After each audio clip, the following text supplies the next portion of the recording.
we really have to pour into each other daily. Even though we see each other every single day, you can't miss out on an opportunity to lift somebody up. I think that kind of showed our resilientness. Is like we were in it together, we locked in, whether it was regular season or postseason. Redemption, a return trip to the WNBA Finals. Sounds like a movie, right? But this is Las Vegas Aces reality. 3 for 17 is you need to talk about it. Game 4 of the WNBA semifinals. What a ride. From the highs to the lows, this matchup between the Las Vegas Aces and New York Liberty had everyone on the edge of their seats. The energy? Electric. The stakes? Insane. The result? Oh, you didn't see that one coming. Heartbreak, triumph, a bit of trash talk. Ouch. Stay tuned, because we're diving into all the juicy details.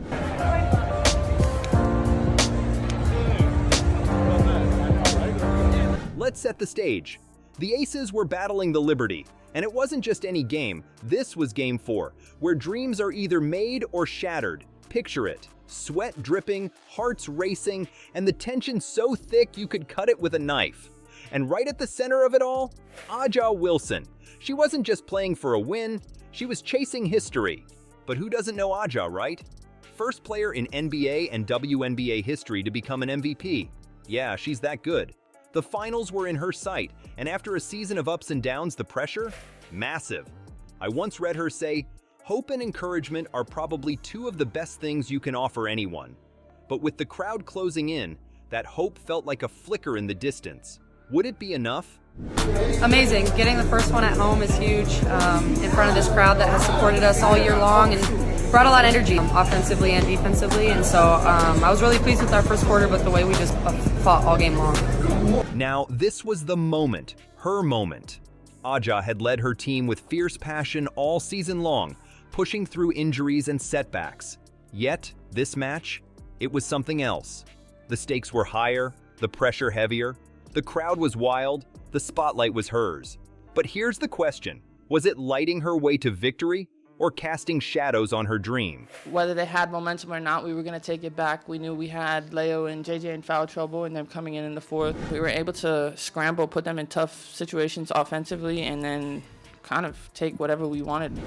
Yeah, we want to play fast. We want to hit threes. We want to run. We want to do all these things. But you know what? We want to win, and if it takes to win ugly. And let's not forget the team on the other side of the court, the New York Liberty.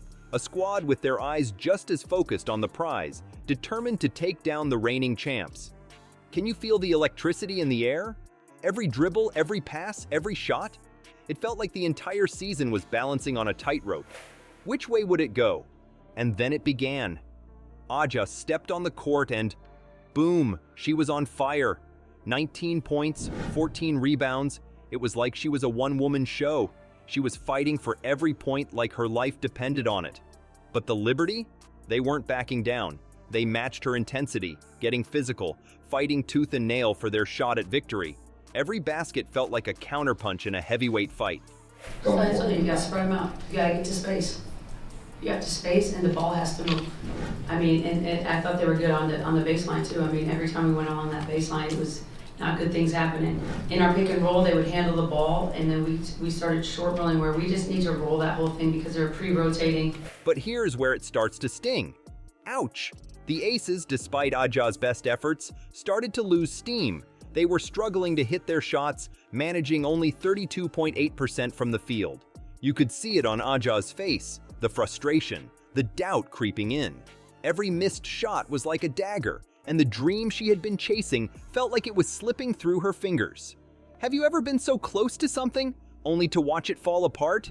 Yeah, that feeling. Now, let's talk Becky Hammon for a second, the mastermind behind the Aces championship run. She's got decades of experience under her belt, and she's brilliant. "I think I've got 20 years at that high level," she once said. But even with Hammon calling the shots, the Liberty had other plans. The last one, I mean, you're just grasping for straws. You got to dictate action. You got to impose your will. They're not going to do it. They're not just going to let you go where you want to go. Speaking of the Liberty, Breanna Stewart, absolute beast. And she wasn't just playing for herself. She was playing for her team, her fans, and oh yeah, her legacy. After a tough start to the series, Stewie showed up in Game 4, proving why she's one of the best. And the question is, could the Aces keep up? Spoiler alert, it wasn't looking good. As the Liberty stretched their lead, Hammon's well-thought-out game plan started to unravel. Every time the Aces got close, the Liberty pulled away, and it felt like the clock was their enemy. Have you ever watched a game and felt that sinking feeling, knowing your team is on the verge of defeat? Yeah, that's where we were.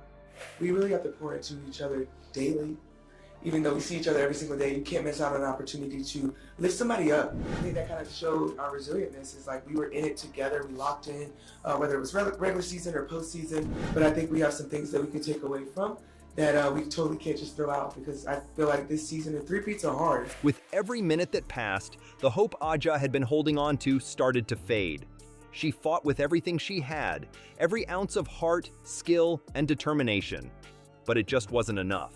The Liberty took the game 76-62, and in that moment, Aja's dreams of lifting another trophy, gone. Ouch, right? It was brutal to watch.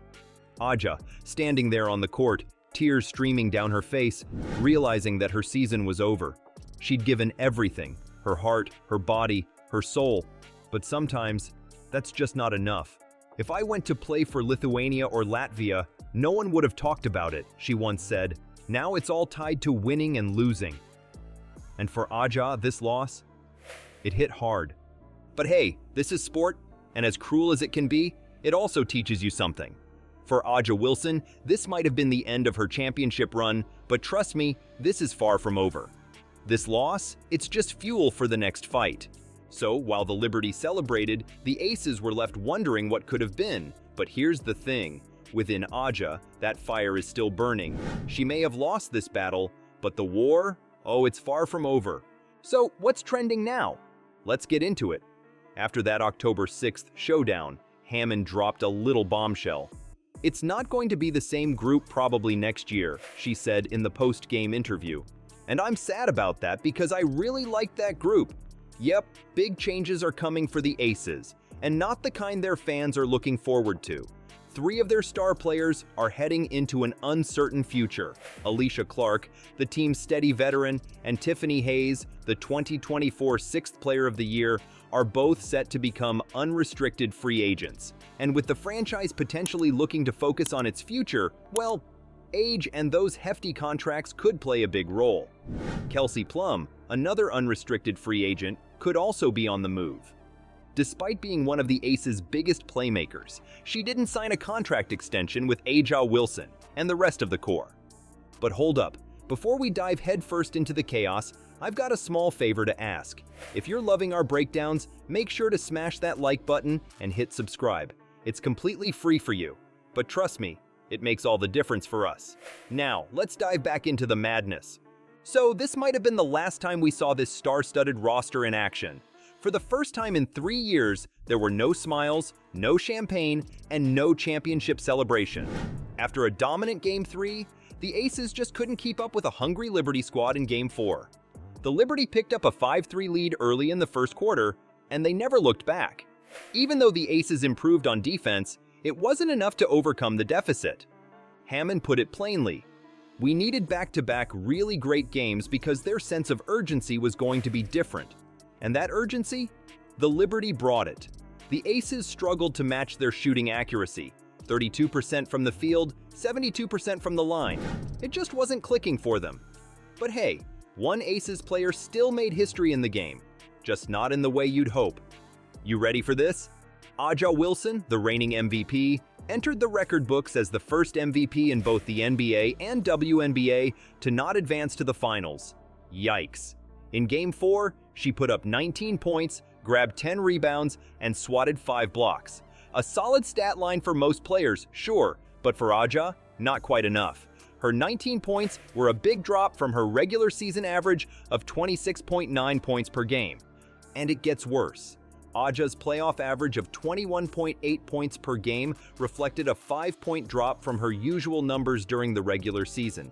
But hey, let's not forget, she still earned that third MVP title, and it was unanimous. She snagged all 67 first-place votes, so there was no question about her dominance this season. Unfortunately, she now finds herself on the wrong side of history.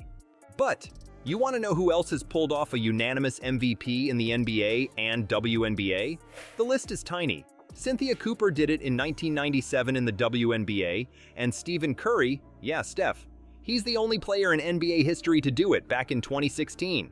So yeah, Asia's in elite company, but this season will sting. Ouch indeed. Stay tuned, because the WNBA finals are just around the corner, and with the Liberty on fire, it's about to be a showdown you don't want to miss.